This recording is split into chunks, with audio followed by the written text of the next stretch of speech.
एक भिखारी हर रोज ट्रेन में भीख मांगता था। उसी दौरान भिखारी को एक सूट बूट पहने सेठ जी दिखे। भिखारी ने सोचा, यह सेठ बहुत अमीर लगता है, इससे भीख मांगने पर बहुत अच्छे पैसे मिलेंगे। वह उस सेठ से भीख मांगने लगा। भिखारी को देखकर उस सेठ ने कहा, तुम हमेशा मांगते ही हो क्या? कभी किसी को कुछ देते भी हो? भिखारी बोला, साहब मैं तो भिखारी हूँ, हमेशा लोगों को मांगते ही रहता हूँ। मेरी इतनी औकात कहाँ कि किसी को कुछ दे सकूँ। तुम दे नहीं सकते तो मांगने का भी तुमको कोई हक नहीं है। मैं एक व्यापारी हूँ और लेन देन में विश्वास रखता हूँ। अगर तुम्हारे पास मुझे कुछ देने को है तो मैं तुम्हें बदले में कुछ दे सकता हूँ। तभी वह स्टेशन आया जहाँ पर उस सेठ को उतरना था। वह ट्रेन से उतरा और चला गया। इधर भिखारी सेठ की बातों पर सोचने लगा। सेठ के द्वारा कही गई बात उस भिखारी के दिल पे लग गई। वह सोचने लगा कि शायद मुझे भीख में अधिक पैसे इसीलिए नहीं मिलते क्योंकि मैं इसके बदले में किसी को कुछ दे नहीं पाता हूँ। लेकिन मैं तो भिखारी हूँ, किसी को कुछ देने लायक हूँ भी नहीं। लेकिन कब तक मैं लोगों को बिना कुछ दिए ही मांगता रहूँगा। बहुत सोचने के बाद भिखारी ने निर्णय लिया कि जो भी व्यक्ति उसे भीख देगा उसके बदले में उस व्यक्ति को ज़रूर कुछ देगा। लेकिन जब उसके दिमाग में यह प्रश्न चला कि वह खुद एक भिखारी है तो भीख के बदले में वह दूसरों को क्या दे सकता है, इस बात को सोचते हुए दिन चला गया। लेकिन उसे अपने प्रश्न का कोई उत्तर नहीं मिला। दूसरे दिन जब वे स्टेशन के पास बैठा हुआ था तभी उसकी नज़र स्टेशन के पास के तालाब पे गई। तालाब में बहुत सारी कमल के फूल खिले थे। तभी भिखारी ने सोचा, क्यों ना मैं लोगों को भीख के बदले में एक कमल का फूल दिया करूँगा। उसको अपना यह विचार अच्छा लगा। उसने तालाब से कुछ कमल के फूल तोड़े और अपने पास रख दिए। ट्रेन में भीख मांगने गया। जब भी लोग उसे भीख देते तो भिखारी एक कमल का फूल उन लोगों को दे देता था। फूल को देखकर लोग खुश हो जाते थे और अपने पास रख देते थे।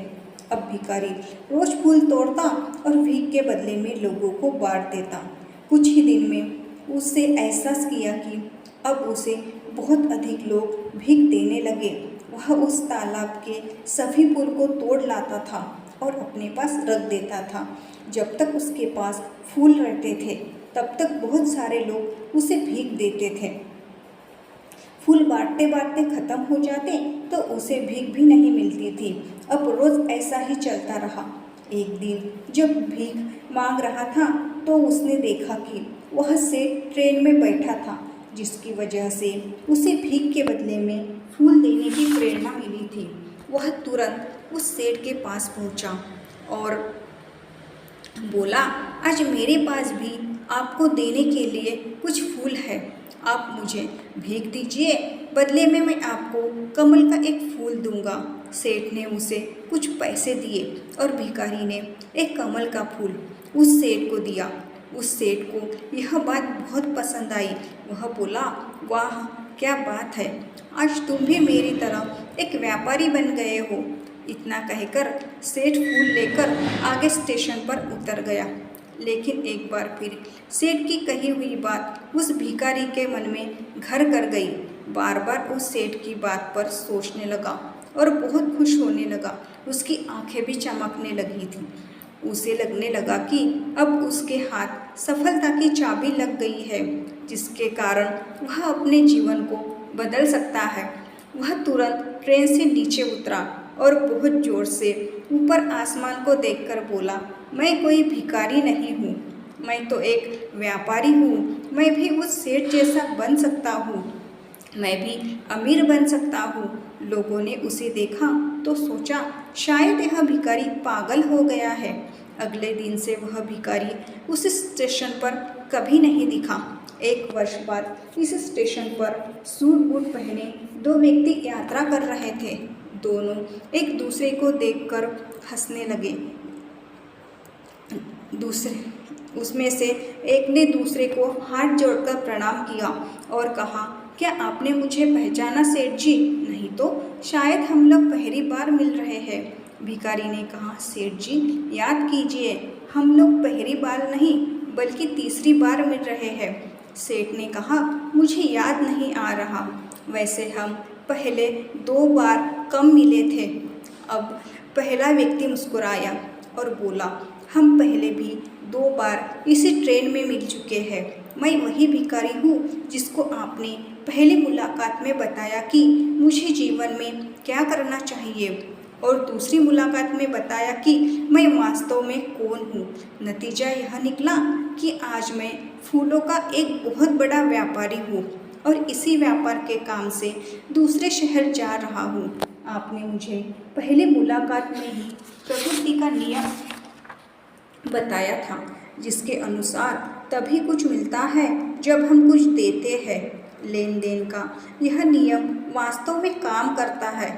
मैंने बहुत अच्छी तरह से महसूस किया है, लेकिन मैं खुद को हमेशा भिखारी ही समझता रहा। इसके ऊपर उठकर मैंने कभी सोचा ही नहीं था, और जब आपसे मेरी दूसरी मुलाकात हुई तब आपने मुझे बताया कि मैं एक व्यापारी बन चुका हूँ। मैं समझ चुका था कि वास्तव में मैं एक भिखारी नहीं बल्कि व्यापारी बन चुका हूँ। भिखारी ने स्वयं को जब तक भिखारी ही समझा था, तब तक वह भिखारी ही रहा। अब स्वयं को व्यापारी मान लिया तो व्यापारी बन गया। महात्मा बुद्ध कहते हैं कि लोगों को जानने से बेहतर है कि आप स्वयं को जानो और स्वयं को कुछ समझो। इससे इस दुनिया में रखी सफलता को हासिल कर पाओगे। जिंदगी में खुश रहने के लिए सर्वप्रथम स्वयं को दूसरों से कम आंकना बंद कर दो, क्योंकि दूसरों के साथ स्वयं की तुलना हमेशा ही मन को हानि पहुंचाती है। दोस्तों, अगर आप भगवान बुद्ध को समझना चाहते हो तो सर्वप्रथम स्वयं को बुद्ध जैसा बनाना पड़ेगा। इसके पश्चात ही भगवान बुद्ध को समझने की कोशिश कर सकते हैं। धन्यवाद।